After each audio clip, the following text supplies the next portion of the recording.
शरद पवार गुट के विधायक जितेंद्र आवाड ने विधानसभा में एक बेहद ही सनसनीखेज आरोप लगाया। उन्होंने कहा कि देवेंद्र फडणवीस को मुख्यमंत्री पद से हटाने के लिए राज्य के कुछ विधायकों ने अघोरी पूजा और काले जादू का सहारा लिया था।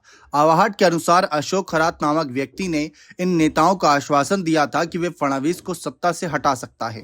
उन्होंने दावा किया कि लगभग 38 विधायक खरात के पास गए थे और उन्होंने अघोरी अनुष्ठान के तहत अपनी उंगलियां तक काटी थी। आवाहट ने 2007 के एक पुराने मामले का जिक्र करते हुए कहा कि खरात को बचाने के लिए पत्रकार बालू तुपे की हत्या की गई थी। उस समय यह मामला नासिक में काफी चर्चित था और अखबारों में इसकी खबरें छपी थीं। उन्होंने आरोप लगाया कि पुलिस को भी इस पूरे मामले की जानकारी थी, लेकिन आरोपियों को बचाने के लिए पैसे लिए गए।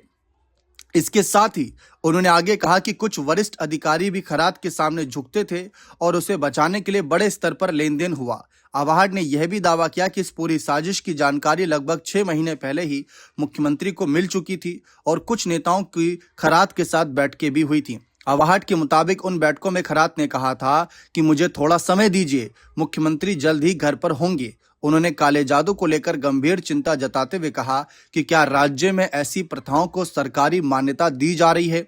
उन्होंने सवाल उठाया कि आखिर अशोक खरात इतना प्रभावशाली कैसे हो गया। उसके लिए सरकारी पैसे से सड़कें और अन्य सुविधाएं बनाई जा रही हैं।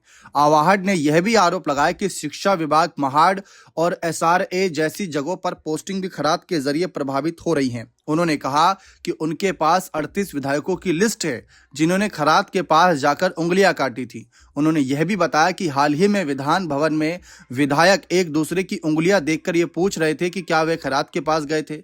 आखिर में आवाहड ने सवाल उठाया कि खरात के ट्रस्ट से जुड़े लोगों को अब तक गिरफ्तार क्यों नहीं किया गया। ये देखना बेहद दिलचस्प रहेगा कि राज्य सरकार का अगला कदम क्या रहता है।